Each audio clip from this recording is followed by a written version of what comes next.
Hello, everyone. We will go now for our next panel. For those who are not here, I'm Catarina Fidotto. I'm currently an MPA at Columbia. And right now we are going to talk about a topic that appeared many times throughout the event, technology and disruption. It's critical for the energy transition. It's critical for a low-carbon economy. And we brought some very special guests here to discuss about this topic and tell us how can we innovate, implement and fund new technologies that will enable us to reach net zero. So to discuss this topic, I will welcome here Thiago Figueiredo, Chief Business Officer at 1S1 Energy, Tyson White, Director at Breakthrough Energies, Ricardo Assumpção, Partner and Brazil Chief Sustainability Office at EY, and as a moderator, we invite Maíra Castro, founder of Invest Amazonia. Welcome. Good afternoon, everyone. Gentlemen, I think that we have a big challenge now after so many great panels and just before Jeffrey Sachs' presentation. But please keep your attention with us, it will be worth your time. And let me start here with you, Ricardo, because I had a dream that made me quit my job. And I started realizing it when I first invested in a green opportunity back in my region, the Amazon rainforest. So my question to you is actually a double question. What could be done to boost investment in green opportunities in Brazil? And which investments could maximize value for our society there? So please be our advisor now. Okay, Maíra, thank you very much. Hello, everybody. So I will answer this question in Portuguese, then we can change to English. A gente vive momento muito importante e esse momento traz uma oportunidade que a gente precisa aproveitar, como o Brasil. Só que a gente não tem sido, historicamente, tão bom em aproveitar as oportunidades que a gente tem. E como o Roberto Campos falava, o Brasil não perde uma oportunidade de perder uma oportunidade, né? A gente não pode perder esta oportunidade. E eu acho que tem 3 fatores aí que eu vou citar para vocês, são determinantes para isso. Primeiro, o Brasil tem 3 desafios, né, que eu acho que estão ligados a essas oportunidades. O Brasil tem um mercado extremamente fragmentado, hoje, em alguns casos, até desorganizado. A gente tem empresas fazendo excelentes trabalhos, grandes business cases de sustentabilidade no Brasil, mas ainda de uma forma muito isolada, né? A gente precisa começar a olhar os nossos ativos e tratá-los mais como um pacote, como é que eu acho que a Nathalie mencionou ontem, e talvez menos individualmente, né? Porque senão a gente corre o risco de, por exemplo, ter um produto incompleto. A gente tem uma percepção incompleta do leque de opções, do nosso menu de sustentabilidade, o que pode dar essa consistência. É como se a gente fosse numa loja, comprasse uma faca, não comprasse o garfo. Até funciona, mas não é o ideal, né? E esse acho que é o primeiro grande ponto. O segundo ponto que eu quero falar para vocês é sobre a gente, de fato, conseguir mapear e entender todos os ativos que a gente tem. Para começar, claro, a gente tem a Amazônia, né? A Amazônia, muitas vezes, a gente olha um lado mais negativo dela, dos problemas, e acho que poucas vezes a gente olha o lado positivo. E a Amazônia, gente, por mais que a gente fale sempre dela, e em todo lugar você tem a Amazônia, as empresas querem se aproveitar da marca Amazônia, ela é um ativo incrível, né? Quando você está fora do Brasil, você quer vender qualquer coisa. Começa falando pela Amazônia. Okay, actually, let me just make a point here. I'm from the Amazon, so I can tell you that you are totally right, actually. And I think that we have to really take that as Brazilians, as part of, you know, something that is ours as a population.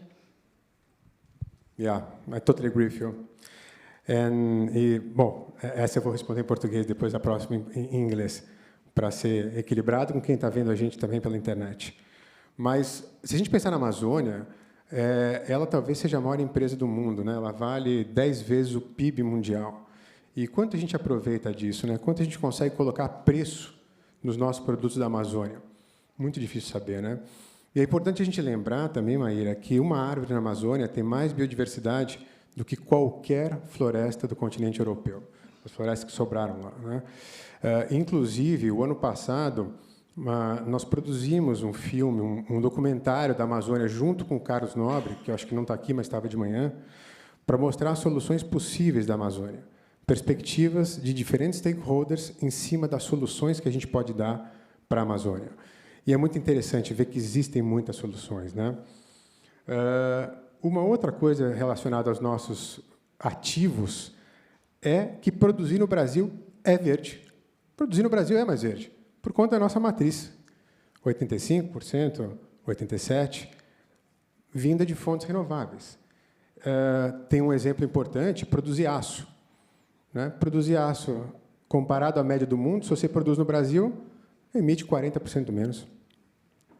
Isso são diferenciais comparativos que eu acho que a gente aproveita muito pouco, na prática e na narrativa, né? Outra coisa interessante é o nosso potencial, por exemplo, de energia eólica e solar, né? Não sei se vocês sabem, mas o sol mais pobre do Brasil, em relação à radiação solar, é o sol de Santa Catarina, Florianópolis, que é uma região maravilhosa. Mas é o sol menos eficiente para a gente produzir energia solar. O sol menos eficiente de Santa Catarina é 40% mais eficiente do que o melhor sol da Europa. De novo, esse é um diferencial comparativo e um astro muito importante para nós. O terceiro ponto, quer dizer, o primeiro, o mercado fragmentado, o segundo ponto, a gente mapear esses potenciais, e o terceiro ponto é um problema de percepção de imagem, aonde eu acho que está a nossa maior oportunidade. Se a gente pensar que a França, por exemplo, é um país que é conhecido pela culinária, pelos vinhos, Israel, a gente tem tecnologia, Vale do Silício, tecnologia. Qual que é a nossa vocação como país? Sustentabilidade. A gente tem a maior floresta tropical do mundo, tem a Mata Atlântica, tem o Cerrado, tem o Pantanal, tem o maior mercado de carbono offset do mundo, né? Então, eu acho que essas coisas todas a gente precisa aproveitar melhor, e aí é um problema de consistência. A gente precisa combinar um esforço entre os setores da economia, academia, NGOs e governo para construir e aproveitar essa imagem da sustentabilidade, que precisa ir muito além de um governo ou de dois governos. Isso é um plano de país. Isso é um legado que a gente pode construir. E talvez todas as oportunidades de investimento fiquem muito mais fáceis se a gente conduzir esse ponto tão importante. Bom, indo aí, né, para agora a segunda parte da pergunta, que era investimentos. Eu acho que os investimentos que a gente fala em como é que a gente maximiza eles para melhorar ou para ter mais impacto social, vamos chamar assim, eu acho que a gente tem que olhar cada vez mais de perto a parte de bioeconomia, biodiversidade e biomateriais. Isso é alguma coisa que está ainda muito fora do radar das empresas, tá? Mas a gente percebe, como uma empresa de consultoria e de auditoria, que é a UI, a gente percebe uma demanda crescente nisso. E as empresas estão preocupadas como criar valor com esses produtos da biodiversidade. E isso já tem afetado, já destrói valor, mas agora elas querem criar valor. E é importante, porque até uma discussão que a gente estava tendo antes daqui, isso ele pode gerar renda para a população amazônica, né? E a gente teve até uma discussão sobre pobreza na Amazônia, né, Maíra? Eu queria até que você comentasse isso, porque eu acho que você fez uma fala super interessante. Okay, basically we were discussing some data about poverty in the Amazon, and I made a point, which is we have to really think about what type of poverty we are talking about. I do live in a traditional community close to Belém, and what I see is that those people there, they can be much richer than those who have great salaries living in big cities like this one here. And I'm talking about life quality, for example. You know, we are in a big city here, and we know that sometimes we have to take like 1 hour, 2 hours just to go to work, and it's stressful. That's our first point. And the other point is that, at least in my case there in the Amazon, seeing basically how people live, they will not starve because nature can provide, food for them. So the type of poverty that we can have in the Amazon might not be the same that we have like in Northeast, for example, or poverty here in New York. So we have to really think about it, because if you look at the Amazon as a place that is needy, we won't change anything, because this is not about prosperity. So that was basically the point that we discussed a couple of minutes ago. E aí, quer dizer, pegando um pouco da perspectiva do investidor também, que é importante a gente trazer, né? Mas a gente precisa falar mais a língua do investidor em relação a isso. Partir mais do discurso e mostrar mais ação, mostrar como a gente está criando valor em cima disso. E agora a gente está no momento onde a parte de dados e a precisão dos dados, elas serão fundamentais. Vocês estão acompanhando, a parte de regulação da agenda tem vindo de forma pesada. No Brasil, a gente tem o Bacen, a gente tem a CVM, com uma instrução, que é a número 87, indo para o lado mais técnico, mas onde as empresas vão ter que relatar um pouquinho, né, num formulário, as informações relativas a ESG. Então, a gente começa a ter uma busca maior de dados, e isso vai ser fundamental para os investidores, até porque os CFOs, eles vão ser cobrados, da mesma forma que eles são cobrados pelos resultados dos relatórios financeiros, eles vão ser cobrados pelos resultados dos relatórios auditados também. E isso vai acontecer num futuro próximo. A gente não precisa esperar muito para ver isso. Parece que está longe, mas não está. E isso tem muito a ver com o amadurecimento do nosso mercado. Vem amadurecendo cada vez mais rápido, e a gente vai encontrando um pouco os caminhos e para fechar os gaps que vão aparecendo.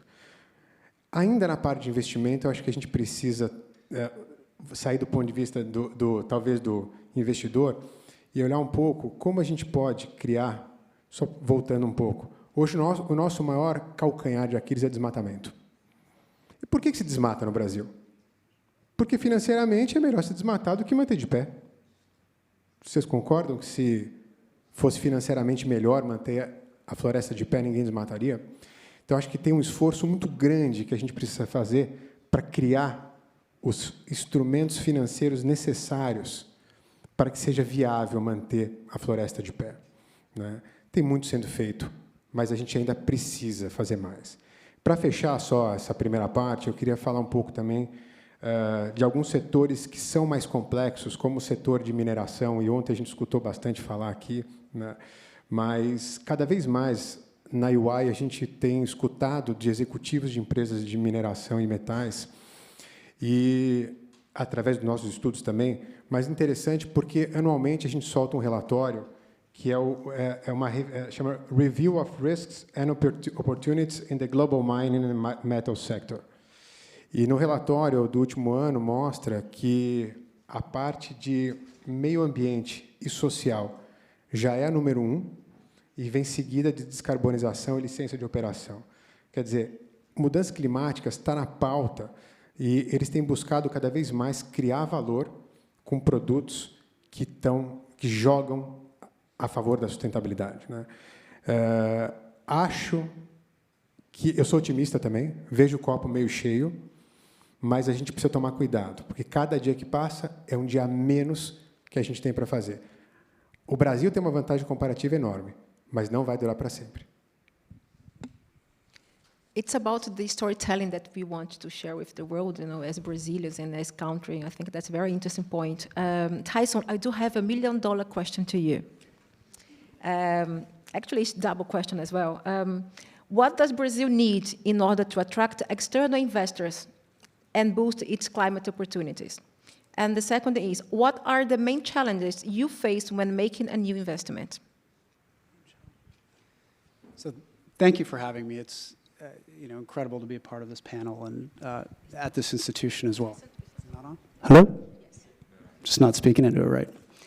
So, I think first and foremost, our institution, Breakthrough Energy, stood up by Bill Gates following the Paris Climate Accord with the intention of accelerating climate tech innovation from very early stage research and development through market scale. And it was stood up initially with our ventures arm, where it was identified that there was a funding gap for many of these technologies that were progressing to the stage where they were ready for commercialization. Very early stage, but they were ready to be put in a corporate shell and ultimately set on their way to earning some sort of return. So the initial piece of the puzzle that we stood up was a for-profit venture capital arm. And with that being stood up, all it did, in fact, was identify other gaps, other funding gaps, at the very early stage for research and development, and on the other side, when climate technology progresses past a pilot, past a demonstration, and really the next step is to build that hundreds of millions of dollar facility, perhaps well up into the billions. And it's not yet ready to tap the existing infrastructure and project finance marketplaces. So what we did was complement the ventures platform that was stood up with our Breakthrough Energy Fellows program, which is helping to finance very early stage R&D with research grants and stipends. And on the other side of it, we stood up the Breakthrough Energy Catalyst program, which is helping to finance first-of-a-kind climate technology projects. We've raised just shy of $2 billion over the last 18 months from a combination of entities for that platform. And I think the learnings from this experience of trying to create and demonstrate action are in fact very relevant to some of what I'll call the superpowers that Brazil has. And when we identified those funding gaps, it was very clear even a powerful and influential individual like Bill Gates, who is our founder, cannot do this alone. And it's the spirit of collaboration that is required across all three of those funding gaps to unlock what is truly possible. And what we've also identified is these funding gaps are not just capital. In many instances, it's the inability of the key players to work together, even when they're solving for the same thing.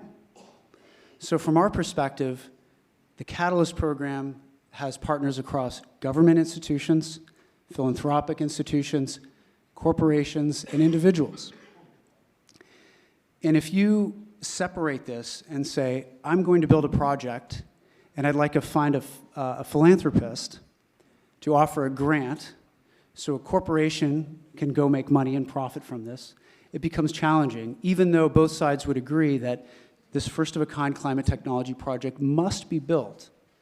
It must be built so that this green alternative, the marketplace for it, can begin to be developed. So what we've tried to do is identify the superpowers that exist across the different entities that have contributed to our program. What do they bring to this challenge, and what can they not bring to this challenge? And fill the gaps. How can they fit together? So when we work with corporations, in some instances, and many Brazilian corporations are examples of this, strong examples of this, where they may bring demand power, they may bring expertise in the finance perspective, they may bring operational knowledge of how to work together in the geography. When that is combined with government programs, there's certain things they can do and they cannot do. They bring, in some instances, the ability to provide grants, to provide guarantees, to provide regulatory guidelines that can accelerate projects. And at the very end of the day, for many of these projects, there's still gaps. And that's where the philanthropic involvement must recognize that in some instances, their capital will be used to help support the ability of corporations to make money. Governments must understand this is also the case. Corporations must respect this collaborative environment and embrace it as well. And for us, that is the path forward. This must be blended. These superpowers must be collaborated. They must be unlocked. And in Brazil, what we see is all of these superpowers exist. And that's the key. And what I hope is, as our program evolves, it is still young, but that some of the learnings of sort of breaking down this oil and water of some of these forms of capital and deploying them together can inform the best path to market that can accelerate, that can allow these superpowers that exist to be fully unlocked and fully deployed for the benefit not just of the Brazilian economy, but of the people that live there, the locals, to the local communities, and to the world itself. There's tremendous value across these verticals. The second question, I believe, was how we invest, I think. I'll repeat it. What are the main challenges that you face when making a new investment? Yeah, and I think the key one again is, I'll talk mainly to the large-scale project capital deployment that we're executing, is getting these entities to collaborate when that friction exists.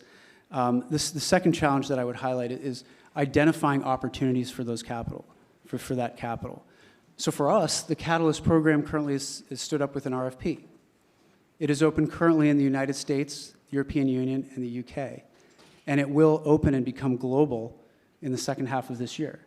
So for us, it's really the identification also of the projects that are being built in Brazil, or the projects that seek to be built, that have the backing of the corporations that will be the source of demand for them, from the local communities that are supportive of them, from the government that can also support, and also the pipeline that's behind it. I think from our perspective, we're very cautious that our capital, as it's been raised, we don't have time to wait, but we also don't have time to misfire.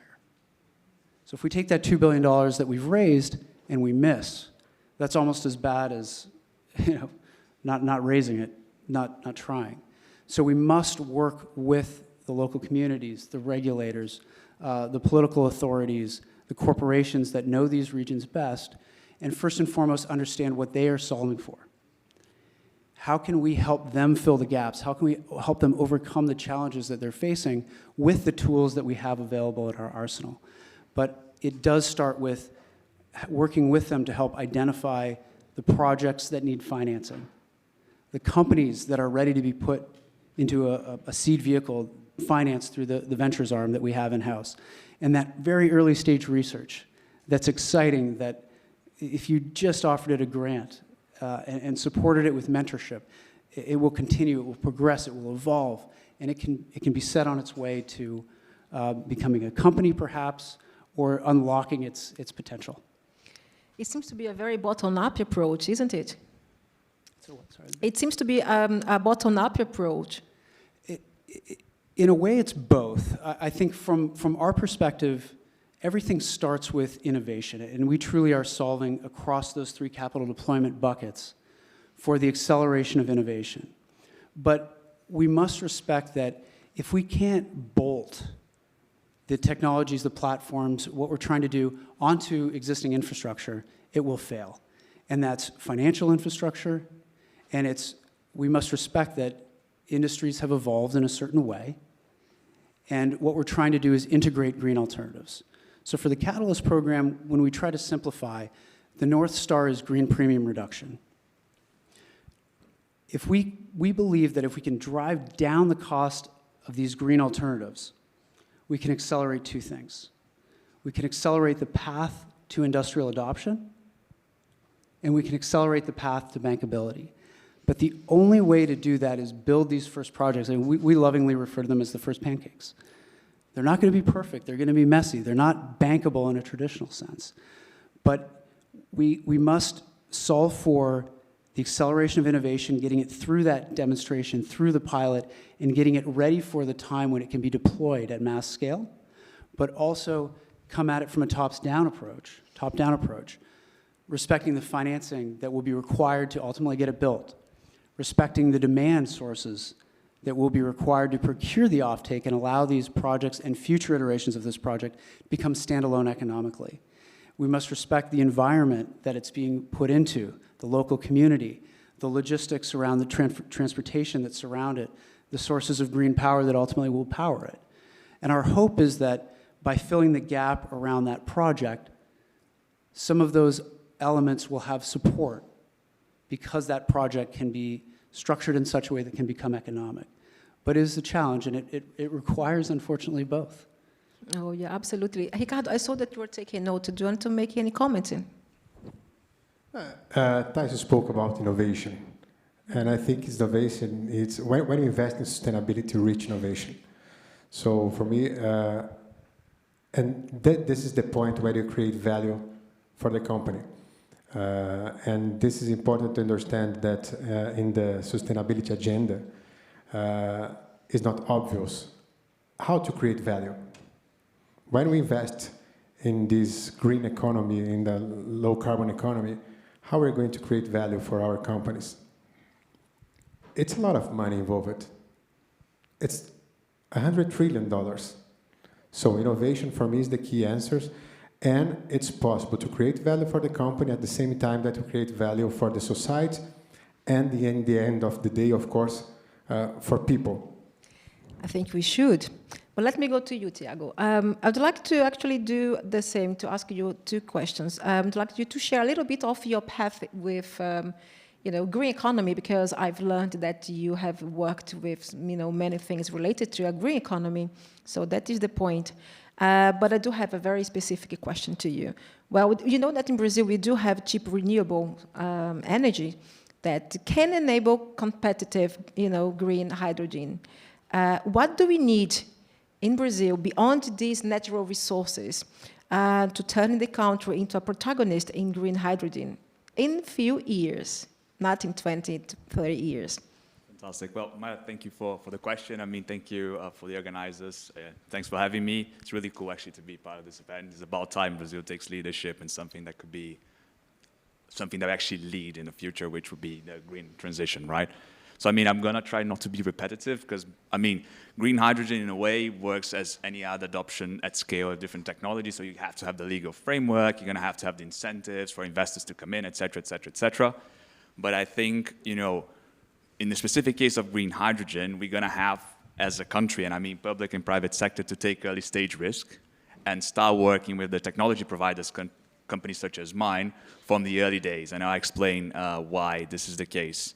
And I mean, I don't know, I think I understand that a lot of people talked about green hydrogen, but I thought I would just maybe talk a little bit about what it is and why everybody's so excited about it in general, right?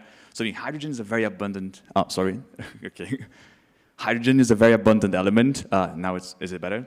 Yeah, fantastic. So, okay, cool. Hydrogen is a very abundant element, but the problem is it's always attached to something else. And today we either have expensive ways or very sort of like dirty ways of producing it, right? So essentially today most of our hydrogen comes from, natural gas, which represents, this production of hydrogen represents like 2% of our global emissions. And it's used for ammonia, essentially, which will become our fertilizers, or as well refining fossil fuels, right? So essentially, when you think about green hydrogen, which is essentially feeding electrolyzer system with renewable energy to separate the hydrogen molecule from the water molecule, right? This is virtually a CO2-free or a very low CO2 emission process. And this is why people are very excited because, again, you can decarbonize the current use of hydrogen, but actually when you think about it, you can actually start using hydrogen to decarbonize hard-to-abate sectors. So like, probably people talked about it, but essentially use hydrogen to decarbonize steel production, right? Or even heavy-duty, long-haul mobility. So talking about trucks and buses and eventually ships and planes, right? So this is why it's quite exciting, but there's still a big challenge of how we make green hydrogen economically viable. And I mean, not just from the perspective of producing it, but as well, how do we move it around? How do we store it? And eventually, how do we use it to generate energy or other processes that as a chemical agent, right? So, I mean, when we think about Brazil as an opportunity with green hydrogen, I mean, sometimes we think about the fact that we're going to be exporters of green hydrogen. But I don't think that's exactly the point because we do have a very strong industrial base that can benefit a lot from, from using hydrogen to decarbonize its operations. So essentially, we would be exporting products that are low carbon or CO2 free. So again, I think everybody here expects the world to have, to some extent, at one point, a carbon tax. So hopefully, being able to produce cheap hydrogen in a clean way that we use to decarbonize our process will allow us to be very competitive in a global scale when we actually have to pay for emitting CO2. So I mean, it's a very interesting holistic approach, and this is why I think everybody is quite excited about it. So then coming back to a point that I want to make, about, being able to lead, in green hydrogen. So like today, I mean, it's not easy to track exactly, but we have maybe installed capacity of electrolyzers around the world of roughly 1 gigawatt tops, or even less than that. Like, we expected to multiply this by 100, 200 times. So it depends on each report you read, they will say a different number, but it's always like a lot of X's of multiples. But we're not yet there in terms of like the technology that will lead us to have economically viable hydrogen. So what will happen is companies such as mine, they are developing new technologies.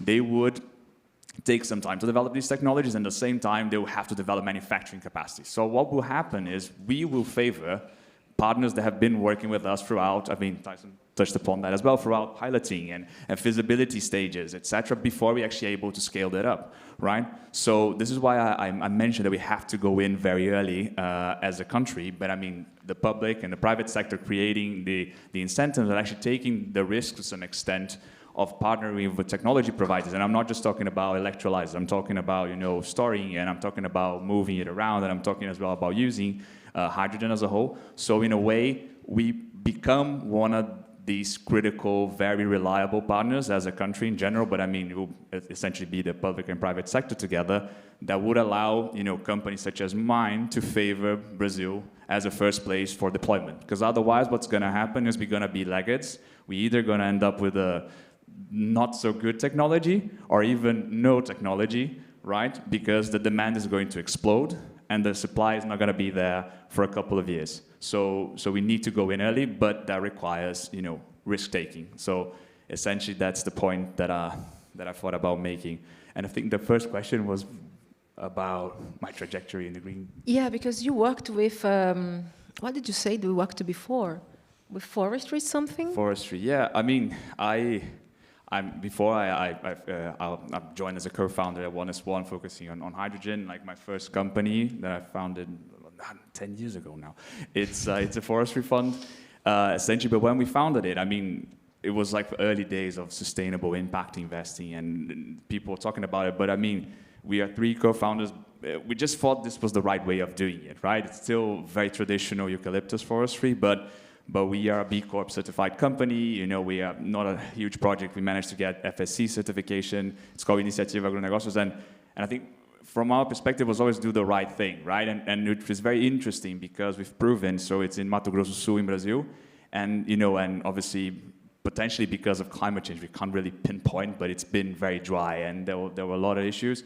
And if you compare our forests, compared to the region in general, they sort of being able to sustain their productivity better than the other ones around. But when we started doing this in the first place, people say, you guys are crazy, you're investing too much money, that makes no sense. We brought like the Exalc people to actually research in the farms and to develop. But at the beginning, people say, this makes no sense. You're gonna invest too much money and eventually, you're gonna not be competitive. And now the company kind of proved the point. So it's rather exciting. But I mean, it was by chance in a way, but it was just about doing the right thing, I guess. Gentlemen, I am a curious person, and I saw you both take a note, so may I invite you to share with us? It started with you, Tyson. You looked at me like a... I love this because I think there's some surrogates that can inform where we all know this is going, and it's got a very, very exciting future, both for your company and the industry that is being developed to support it.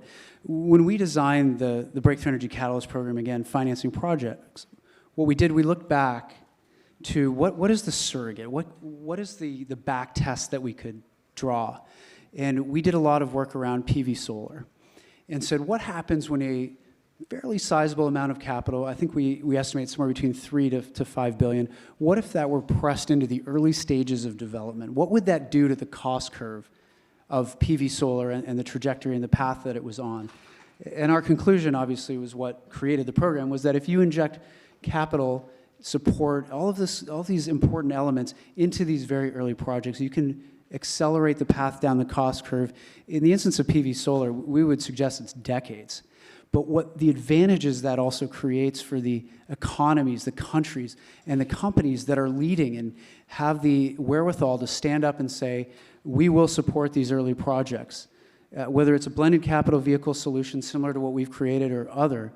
But to get those first ones built, that is how you create leadership in an economy.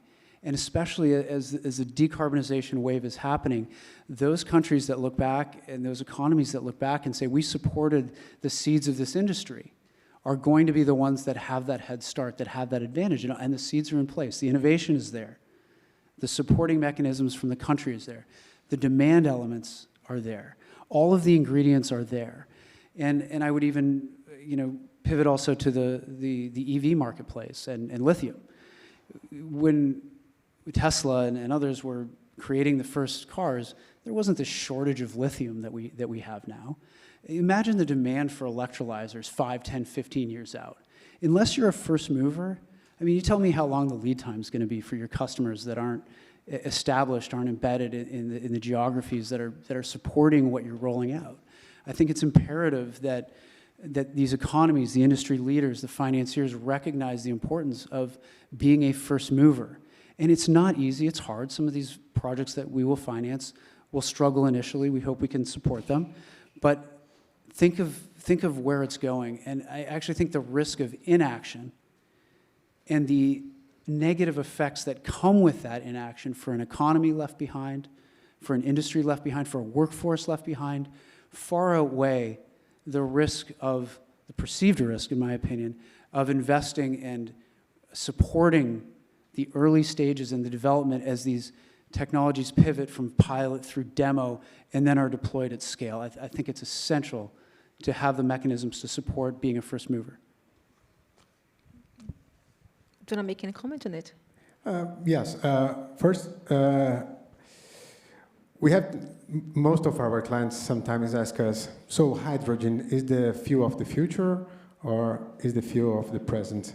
So how we have to deal with this question? And the demand is increasing.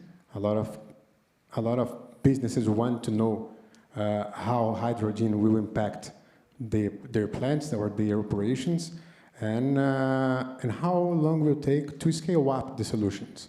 So, and of course, we have a lot of projects regarding to this issue, but it's important to know that, as I just spoke, when I comment what Tyson said about innovation, sustainability is all about innovation. And be pioneer maybe is the more proactive approach that you can have in sustainability issues.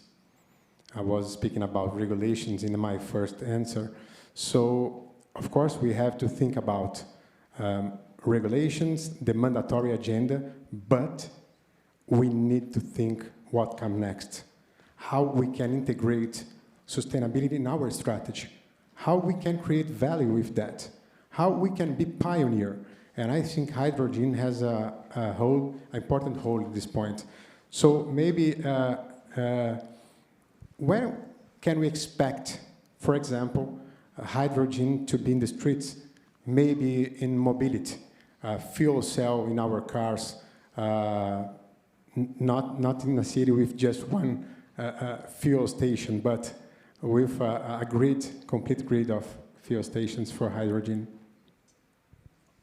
I mean, I think like the way I see it, the first thing would be, imagine like our country leading in green steel, right? So the automakers are already demanding that, by the way, right? There are some projects in, especially a very interesting one in the Nordics, but I mean, it's still not there. But imagine when we actually lead on that, right? And I mean, even from a technology developed perspective, Brazil is a great place because in the end, you almost just plug your electrolyzer to the wall and you can actually almost produce green hydrogen, right? Depending where you are, you actually will produce green hydrogen. So I mean, that's great because you can kind of factor off on the biggest cost in the end, which is electricity, right? And essentially renewable electricity, which in the end makes your levelized cost of hydrogen more expensive, which is when you pay more.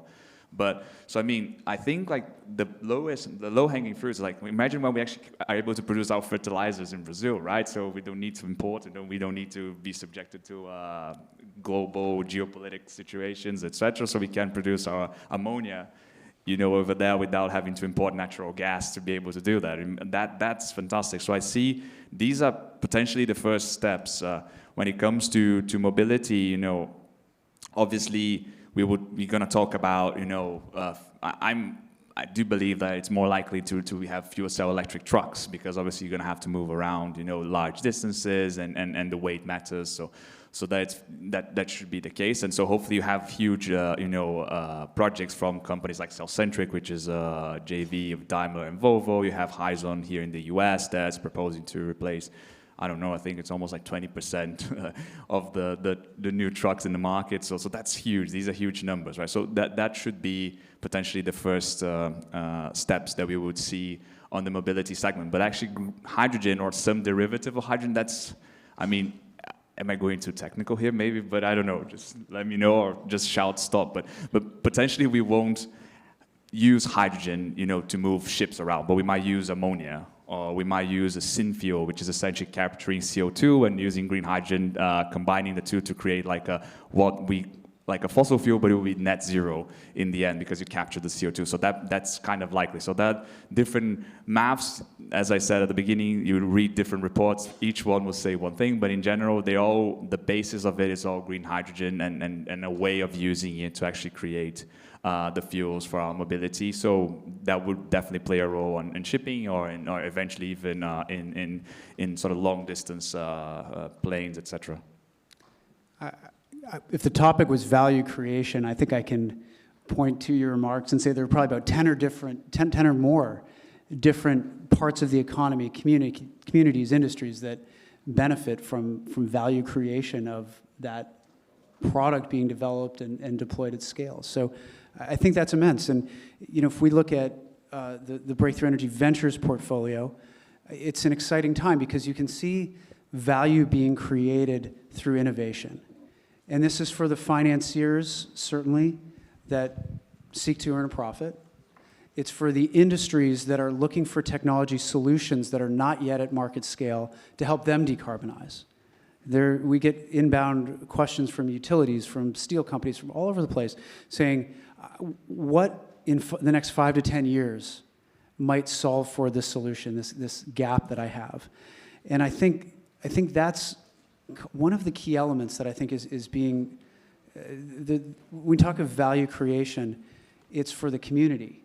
It's for the companies that are developing it. It's for the customers. It's for the economies. And the only way to extract that is through the collaboration of these groups to support the very early stage deployment, recognizing that you would know the cost numbers better than I am, but I'd imagine green hydrogen currently as it's deployed has a significant green premium. But based on each part of that value chain, each different community benefiting from what it means at scale, that's when you can start reaching out and saying, what will you do to help establish this industry? We recognize that it's a little bit more expensive right now than gray hydrogen or other fossil incumbents. But what will you do? How will you help support this? And we hosted a small conference about a year ago, and we had the CEO of a major bank stand up and say, as an institution, we don't necessarily ourselves have a large carbon footprint. We finance a fairly large carbon footprint, and we're trying to change that. But that's irrelevant. We recognize that our role in global decarbonization can be much bigger. We can't sit here and ask American Airlines to foot the entire bill for transitioning from Jet A to sustainable aviation fuel. We must, with our ability to finance these projects, we must play a role. Consulting companies must play a role. Other service industries must also play a role. Everybody that has the ability to benefit from what it means for a technology, a platform like this reaching market scale, must contribute to getting it to market. That's an interesting point because now in this planet, some people do not have access even to internet. And we have to take it into account when it comes to a green economy. We're talking about technologies, but what type of technology we have to think about and to which people we're talking about as well. So there is this dimension that we should not forget. But really going forward in that, let me ask you something. What is disruption when it comes to a green economy, to turn to a green economy? Because I believe that it might change, according to, our individual perspective. So I'd like to know from each of you, what is disruption about when it comes to turn to a green economy?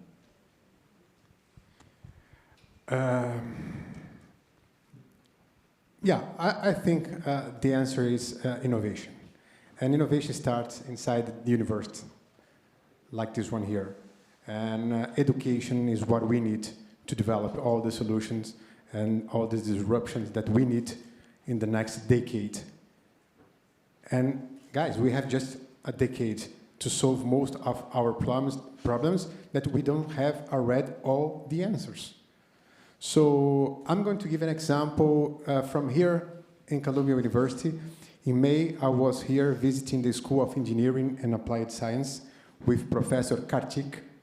At the entrance of the school, a panel says, Columbia Engineering for Humanity. So that's the strong.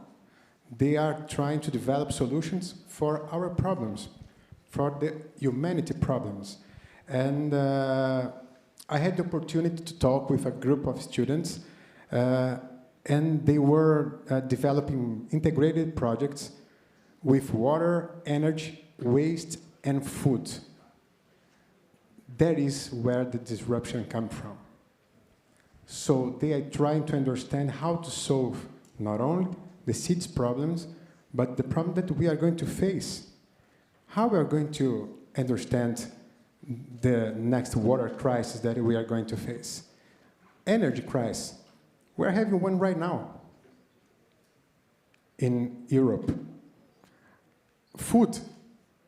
Brazil, of course, is one of the largest producers of food.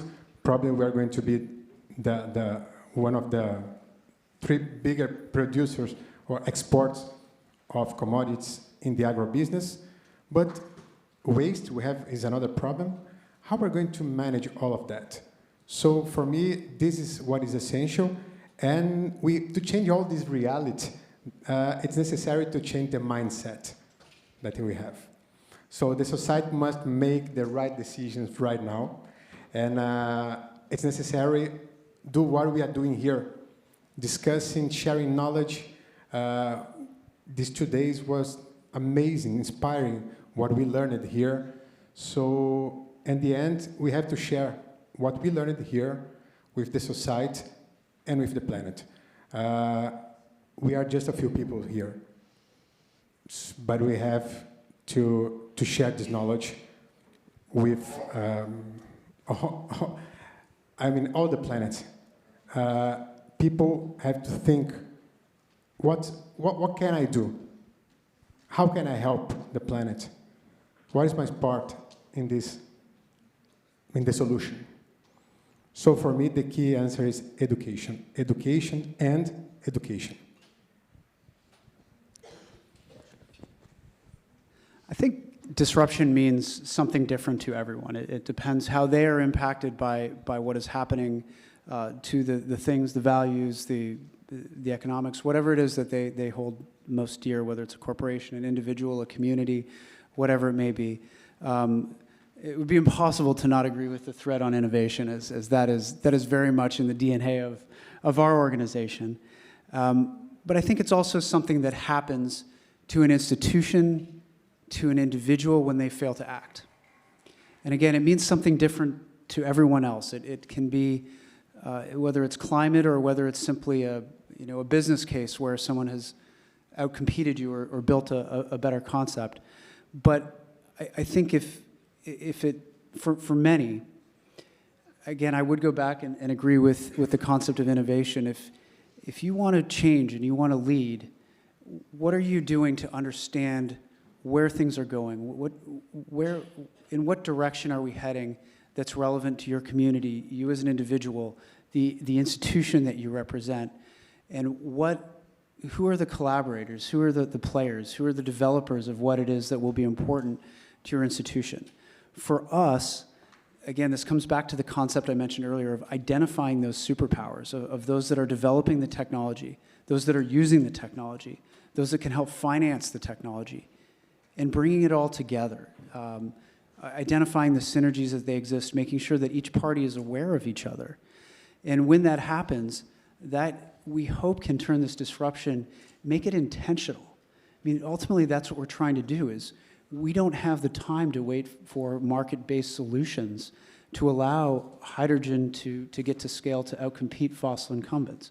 That's why this must be intentional. And in a way, disruption can be negative in some ways, it can be positive in some ways, but it must be intentional. We must know and identify the solutions that are required and bring action. And that's what our institution is humbly attempting to do, is capitalize, collaborate, surround with partnership those solutions that we believe have this potential, and in a way, turn this disruption into something that we are driving, that we can control.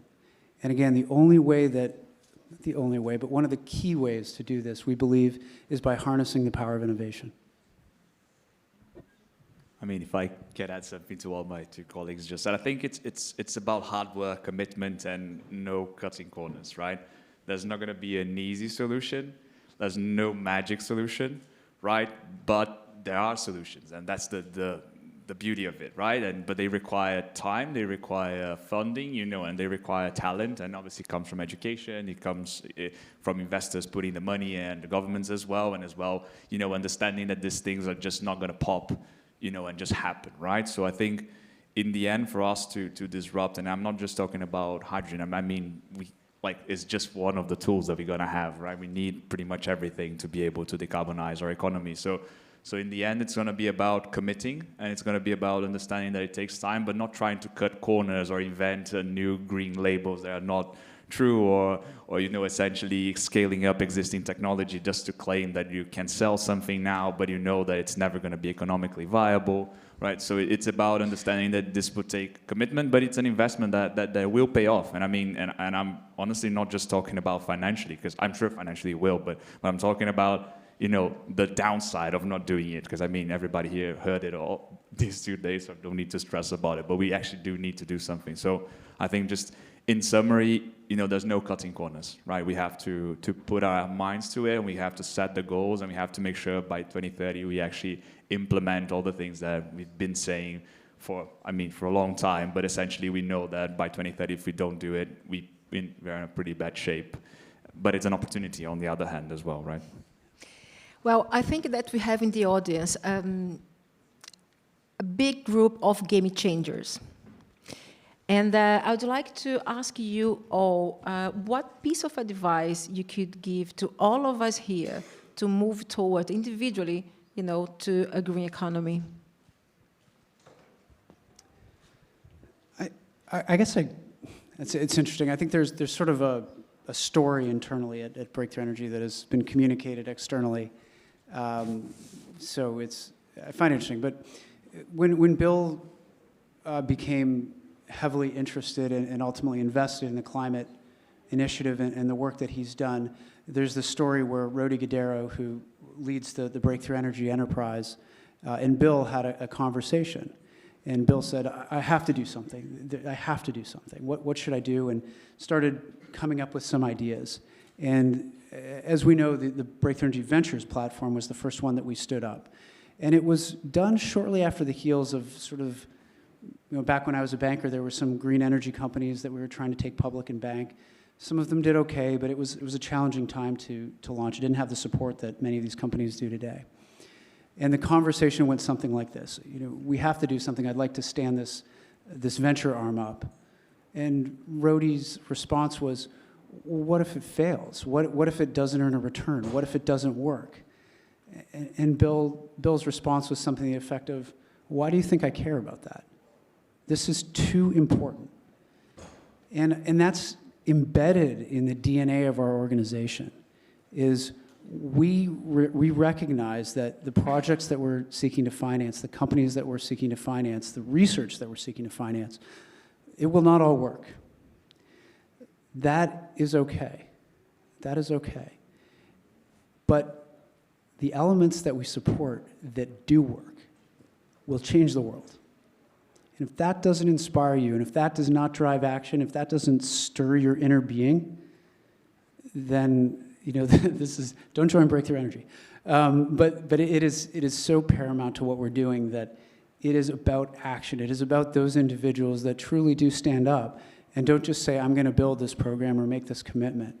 In 18 months, Bill stood up the Breakthrough Energy Catalyst program, took it out of a whiteboard, out of his head, put some of his own money into it. Within the first 9 months, we had 7 corporate partners who had committed $100 million into this program to support what we're doing. Within 18 months, we have a platform now that has $2 billion, and we've mirrored these announcements of this partnership with action. We've launched our go-to-market strategy. In the next few weeks, you will hear us fund our first project. 18 months. It does not take that time when you have that much time, when you have the energy, you have the initiative. you can take action. And I respect that we're in a unique and we have the luxury of having an individual like Bill to support us who has relationships with philanthropists and government. But anybody can do it with the hard work, the effort. It can be done. It just takes a plan and action, action, action, action. And everything we do, the announcement we make, they are always paired with action. Is the last question, or we have time? Yes, we do have just 4 minutes. Just 4 minutes, okay. So maybe I'll finish in Portuguese to the audience. And, okay, so from my individual perspective, okay, eu acho que, em primeiro lugar, é um desafio brutal que a gente tem pela frente. Não é fácil. A gente não vai conseguir mudar tudo em tão pouco tempo. É até naíve, de vez em quando, a gente pensar assim. E uma das preocupações que eu tenho é que a gente tenha o tom correto para isso. Porque quando a gente pensa com desespero na emergência, a gente não pensa. A gente anda em círculo. Que é diferente de ter medo. Quando você fica com medo, você fica alerta e você se planeja.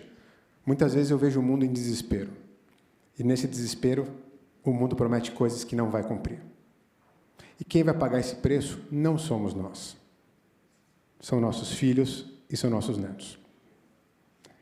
Eles têm, talvez, o chip da sustentabilidade, do propósito, na cabeça deles. Então, eu acho que, hoje, talvez, nós, como executivos de empresas, como empreendedores, como professores, que muitos são aqui, estamos dentro de uma universidade, o que a gente precisa fazer é tentar deixar esse mundo, talvez não muito pior do que a gente encontrou, e que a tarefa para a próxima geração seja possível de ser feita.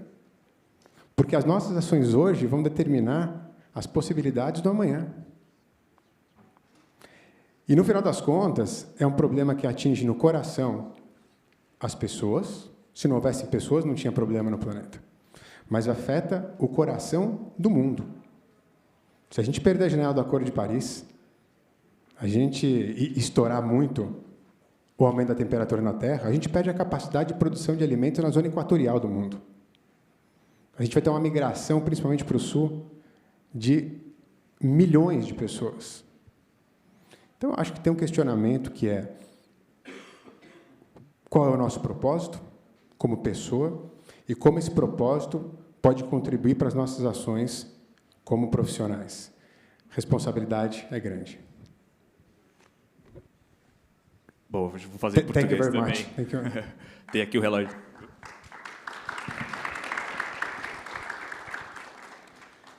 Tem aqui o relógio do Missão Impossível, tem que correr aqui. Mas, assim, acho que uma coisa que eu diria, sinceramente, não sei se vocês já leram, leiam Ministry for the Future, porque acho que dá uma perspectiva de antecipar o que a gente pode encontrar lá na frente. É um livro muito legal, é ficção, mas é legal mesmo, vale a pena.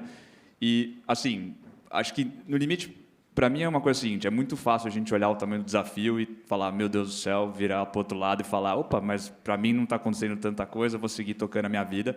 Eu acho que isso é uma das coisas que a gente não deveria fazer mesmo, né? E, por outro lado, também manter um certo otimismo, né? Assim, porque, no final, a verdade é que tem como resolver. No final, assim, acho que já vários colegas que falaram, na verdade, assim, o dinheiro existe, está sendo mal usado, entendeu? Quer dizer, existe a tecnologia, algumas não existem ainda, mas eu tenho certeza que tem bastante gente brilhante que vai desenvolver. Então, quer dizer, é só uma questão de falar, vamos focar na coisa certa, vamos mudar e não vamos mais aceitar mais do mesmo. Mas para isso, você primeiro precisa falar, poxa, eu não vou mais virar o rosto para o outro lado. E eu acho que um jeito interessante, só de, talvez, para quem não, às vezes não tem um embrulho no estômago tão grande, é ler, talvez só as primeiras 20 páginas desse Ministry for the Future.